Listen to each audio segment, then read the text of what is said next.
Hello, everyone, and welcome back to Trading Simplified. This is our sixth episode. Wow, 6 episodes already. Getting a lot of requests for the follow-up information. So here's your link down here, davelandry.com/stockcharts, and I'll talk a little bit more about that towards the end of the show. So what are we going to talk about? Well, I want to talk about the trend knockout, or as I refer to it, the TKO. And the great thing about that pattern, and pretty much any of the patterns that I trade, is that you're able to take advantage of the predicament of other traders. And that sounds kind of bad, but it's actually a good thing, and I'll explain that. And then we're going to reveal the mystery chart, which I accidentally revealed a couple of weeks ago. And then we have two new mystery charts, which are actually TKOs, which fit nicely into the presentation. Obviously, I want to thank everybody for coming. I appreciate you taking time out of your busy schedule to be here. There's a disclaimer screen. As you know, you can lose money trading, or as I often sum it up, stealing a line from my friend Greg Morris. Our predictions about the future. And a lot of stuff can happen between now and then. So getting back to my feeling about technical analysis and my definition of technical analysis, it's trading with the charts and only the charts. And trading with technical analysis is reading the emotions of the market's participants. There are people behind the bars of the charts, obviously. And I think sometimes people get a little lost in that. They plot 15 oscillators and they might be counting a wave or a Fibonacci or something like that. And they forget that those little bars are actually people who have made trades. So through the charts, you read the emotions of the market participants while at the same time embracing your own. Now, that word embracing is carefully chosen because we cannot eliminate emotions. If you had zero emotions, you would likely be dead in a day. And that's actually part of that primal part of your brain that keeps you alive, and things that we got into a little bit more last week. So let's talk about the trend knockout setup. So we're looking for a market in a really strong trend. And in an ideal world, that trend should also be persistent, meaning it tends to go up day after day after day, and accelerating. Those are the best. And then we're looking for a very sharp sell-off.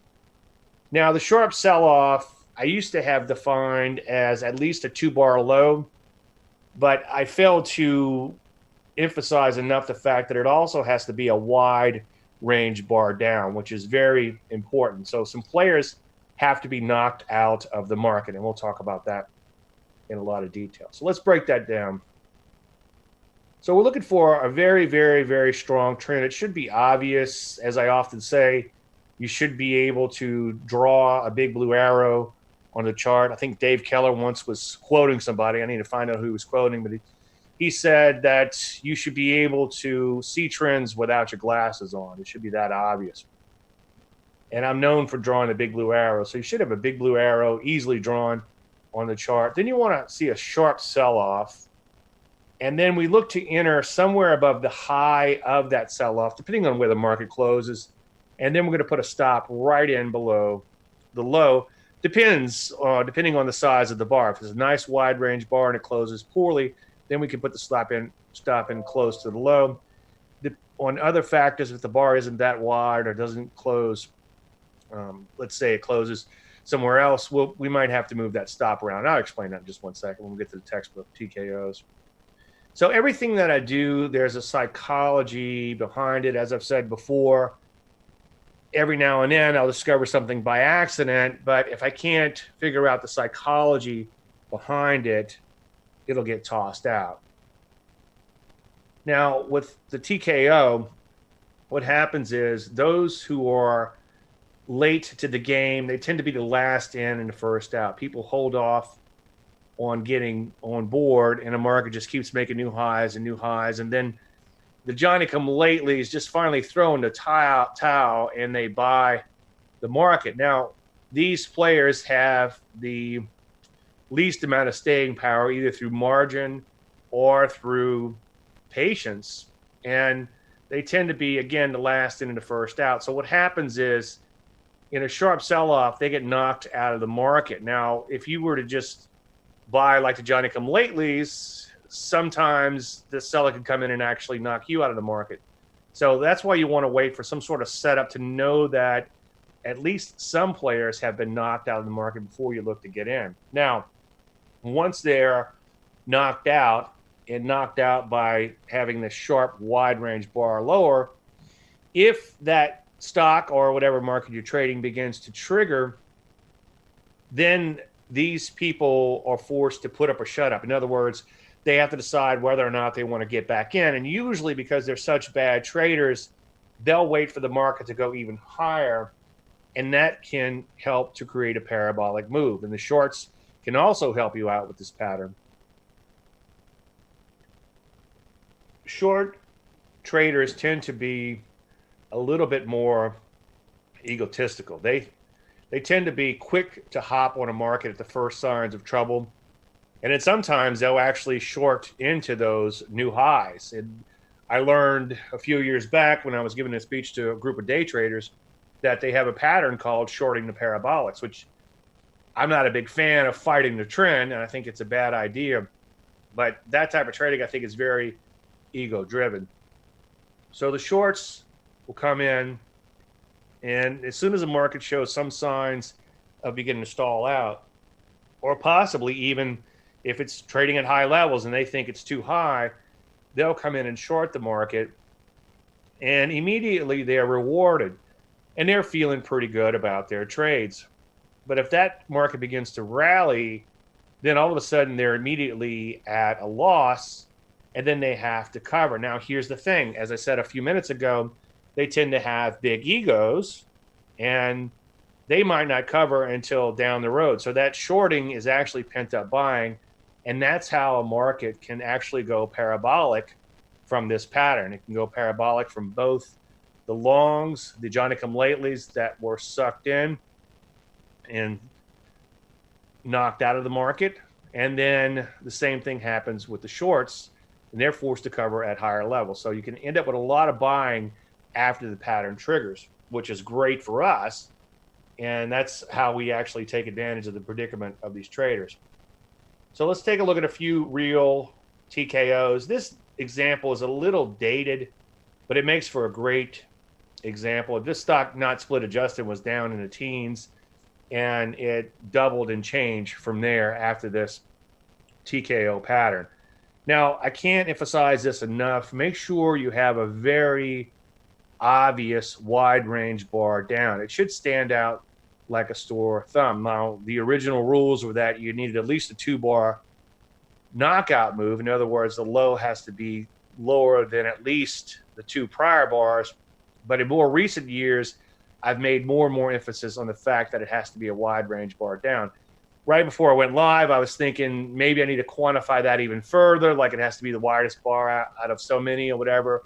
But I hate to quantify things too much because I am a discretionary trader, and I think you're better off just eyeballing a chart looking for patterns as opposed to putting too many rules in place.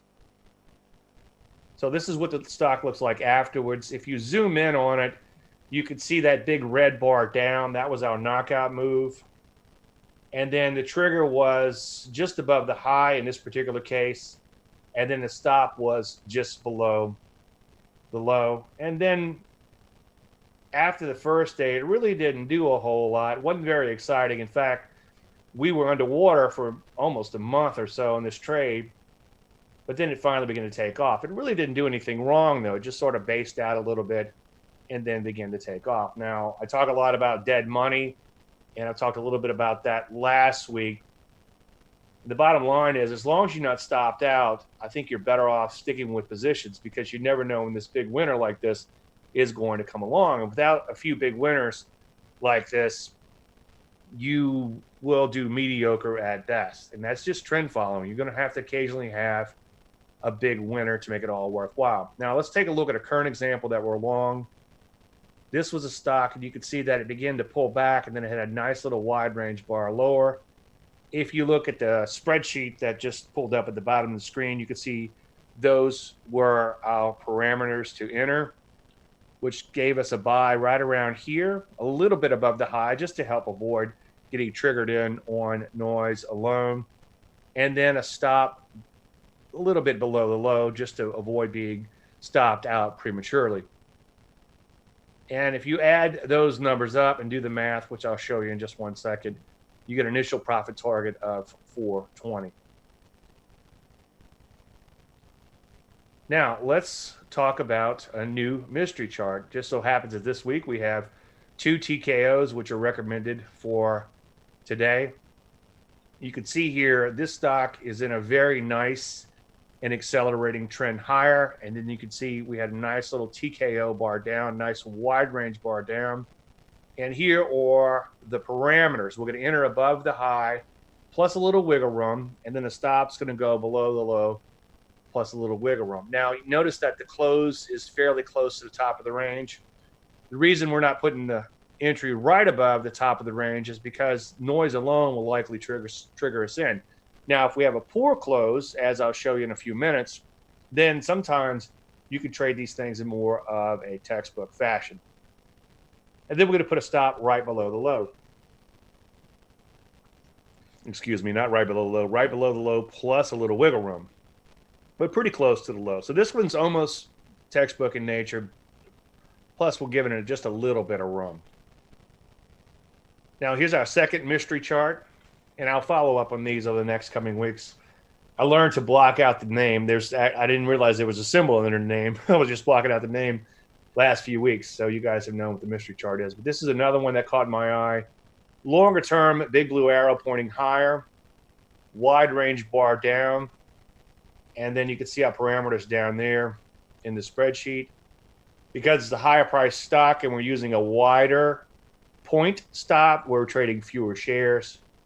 And as time allows, I'll explain the money management, and then I'll do complete shows just on money management. So we have an entry up here, plus a little bit of wiggle room, and then a stop down here, again, plus a little bit of wiggle room. And then if we subtract the stop from the entry and add that to the entry, that gives us the initial profit target. And that'll make a little bit more sense in a few minutes. So someone was asking me if I found that if the wide range knockout bar on the TKO pattern would be more reliable if it occurred within the first bar or two in the pullback. And the quick answer to that question is yes. So if we get back to the AUI example, just so you understand what the count is, we had 1, 2, 3, and then 4 bars before the TKO. So we had 3 bars before the TKO, 3 bars before the TKO, and the 4th bar was the TKO. So the question is the TKO better when it happens on bar 1 or bar 2? And the quick answer to that question is yes. So let's suppose we have a nice persistent trend higher. Persistent means it tends to go up day after day after day. And let's also assume that we have a really, really, really good trend. I'll show you a couple of these in 1 second. So everybody's happy that's long, and the Johnny-come-latelys are happy too, because so far they're doing okay. At the worst, they're breaking even. But if we have that sharp sell-off on day one being how many days from the new high, then they're pretty upset pretty quickly. Now, if that market goes straight back up, 1 bar down, then 1 bar up plus a trigger, that's going to cause the most amount of pain. Now, there's a couple of market adages that I picked up from Linda Raschke, and when I asked her, she said, I don't know, probably picked up on the floor. She's very modest, but one of them that you hear me often say is a market will do what it has to do to cause the most amount of pain to the most amount of people. So what would cause the most pain is a good question to ask yourself. And with this particular pattern, when you have that 1 bar down and then that 1 bar right back up, that could create the most amount of pain and could give you that really explosive move, at least shorter term. And sometimes that can sustain itself even longer. So this is a situation where whoever got knocked out in that trade or sucked in and spit out, such as the shorts, they're in the most amount of pain. So obviously, as I was saying, 1 bar down and then 1 up, is the best, but there's no guarantee on anything. In fact, that little textbook example I gave you from a few years ago with the CLDX, it had the one bar down and then one bar straight back up. But it really didn't do anything, as I said earlier, for about a month or so, but it did eventually take off. Now, let's talk about the psychology again, or a little bit more, flesh that out a little bit. So the Johnny-come-latelys tend to be the worst traders. They tend to be the last ones in and the first ones out. And they can really mess up a perfectly good trade. And you got to realize, as I often say, and it's not my quote, but I've just used it quite a bit, we're trading traders, not markets. So you really need to think again about these people behind those little price bars. But especially the Johnny-come-latelys, they're forced out of the market or knocked out, so to speak. And even the longer term holders, if you have a really, really good wide range bar down, they too get knocked out of the market. Now, after that happens, they have to put up or shut up. They need to think about whether or not they want to get back in to the market. Now, again, the shorts, they're instantly rewarded. As soon as that market begins to sell off, they're feeling pretty good. And then they're kind of, as I said earlier, sucked in and spit out. They're going to have to make a decision to get out. In other words, buy the stock back at higher levels. And in doing that, it will help to exacerbate the trend higher. And as I said earlier, in many cases, based on their ego, they're not going to just get right back out. They're going to hang on and, as I often say, confuse the issue with facts. If you want to be a trader, and one of the biggest problems that people have when they want to be a trader is because they were successful in their prior life, where logic often applies. They forget that dealing with the emotions of other people, logic doesn't often apply. Don't confuse the issue with facts. Now, this is what I was alluding to earlier with the textbook TKO. Occasionally you get nicely defined entries and stop points. And if you have those two things, then the rest of the money management is just math. So this will give you the profit target. So this is what that looks like. Let's say you have a market that has the wide range bar down after a strong trend, and it closes poorly, meaning the close is near the bottom of the range. Well, in a case like this, you can put your entry right above the high. And the reason is it's going to be very hard for noise alone to get all the way back up to that entry.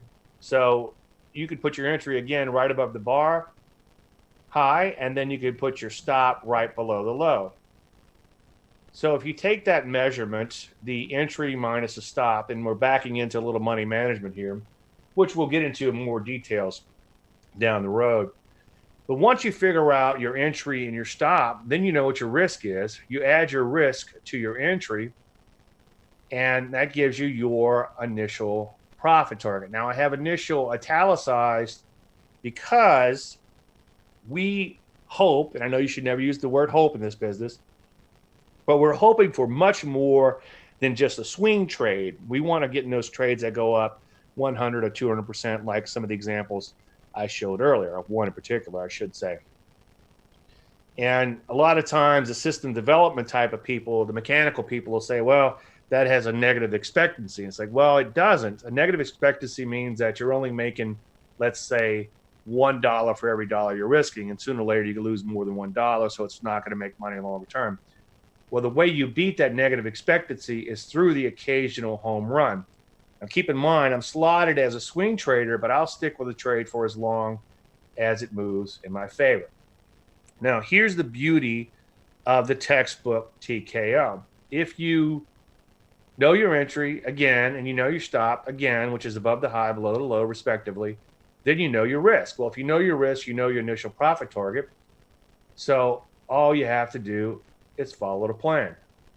So again, enter above the high, stop below the low. You know what your risk is because entry minus stop is just math. And now you know what your initial profit target is. So again, it's just math. Now, I'm not a big fan of mechanical trading, but in a case like this, you can pretty much trade these mechanically. So all that's left to you, and here's the hard part, is just following it. But it's a lot easier said than done.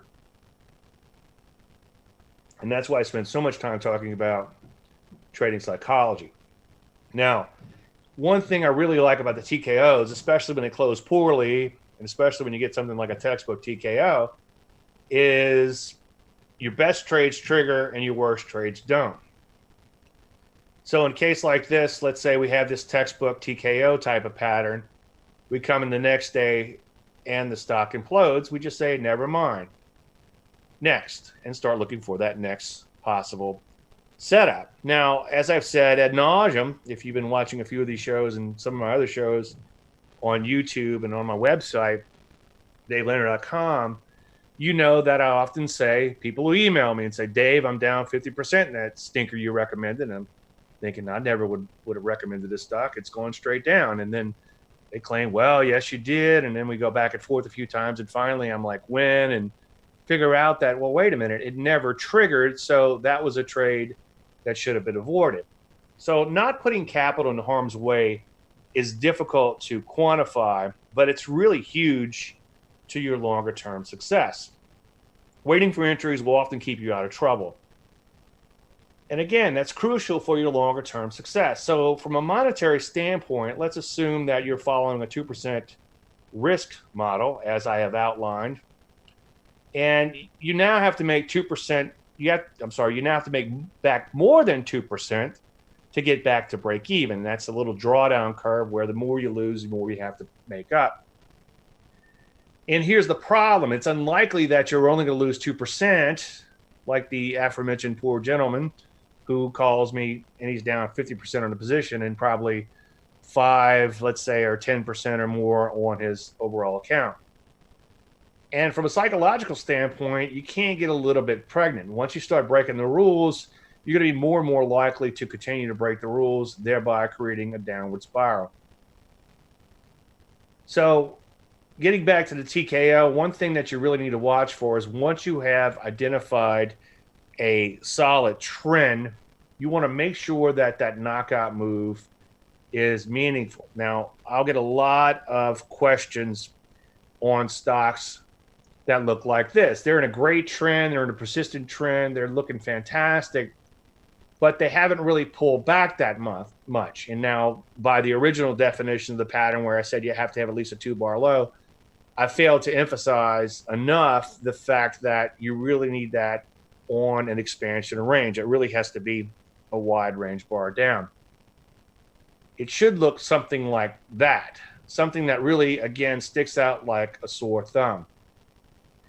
Now, there's a bit of a litmus test when it comes to how wide. And again, I would stop short of quantifying it just because I think common sense is probably your best ally here. So the first question you need to ask yourself, was the wide range bar down, in other words, a TKO bar, was it big enough to attract shorts? The other question you need to ask yourself is, were recent longs likely stopped out?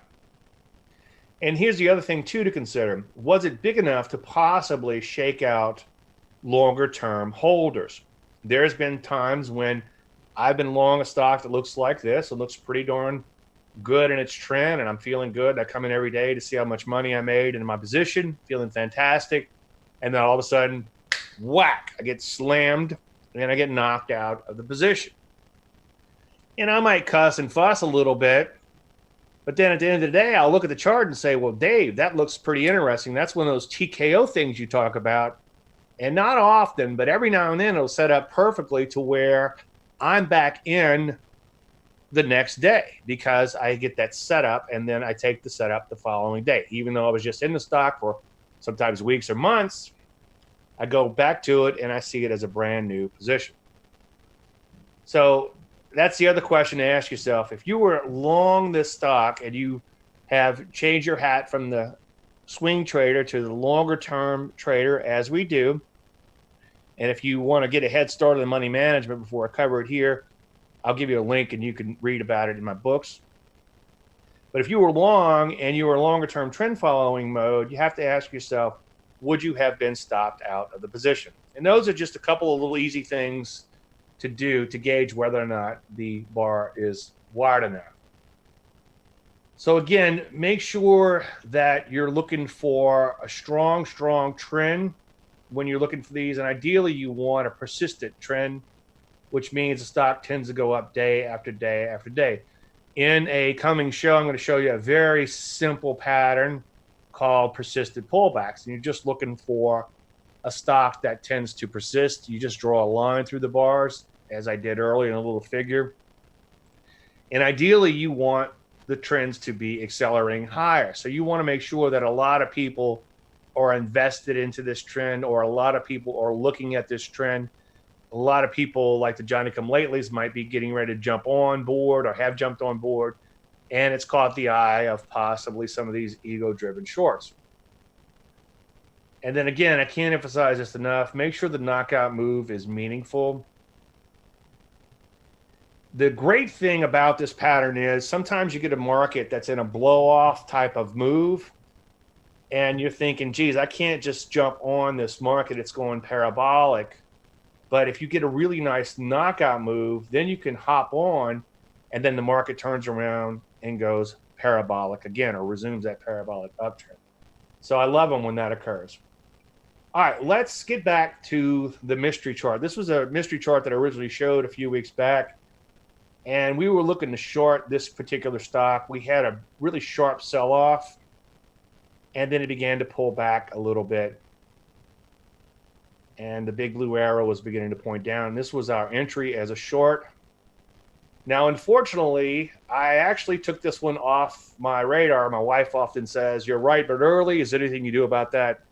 Well, the reason I took it off the radar was it had pulled back too many days. But some of my clients tend to apply a little discretion onto what I do. They use me to help find the stock, so that they put their own little edge on it, which they've discovered over the years. And so I know that some people were able to capitalize on this. But the reason I wanted to show you the mystery chart was, one, just to show you something that I saw before it moved, just to show you that sometimes the short side could actually be played, and also to show you a first thrust type of pattern. I believe this was also a bow tie, which we talked about a few weeks back. So that's the mystery chart. And luckily, and I hate to use the word luck, but luckily it's worked out pretty nice. Even though I didn't get on board, I feel pretty good about that one. So we'll have to follow up on those other mystery charts over the next few weeks. Now, here's the link. If you're interested in more information on what I'm doing, go to davelandry.com/StockCharts. If you're watching the show live, give me about an hour or two to get those latest slides put in. And lately, what I've been doing is I've been putting all the slides for all the shows, but eventually I'll just put the latest slide in there. But if you're looking for more shows, let me know. And then I'll give you all three of my books for free. Get to know me first before you invest anymore. I'm a strong proponent of that. And then I'll give you a log on for the start course and the marketing timing course, and then access to the latest 6 columns, videos, or webinars, whatever they may be. And then again, I'll give you all the slides from all of the shows for now. And then eventually that might get too large, so I might scale it back to just the current show. But whatever show you're watching now, if you put it in, you should be able to get that. So I'd like to thank anybody from watching. I'd like to thank everybody for watching. If you have any questions, please let us know. May the trend be with you. Dave Landry.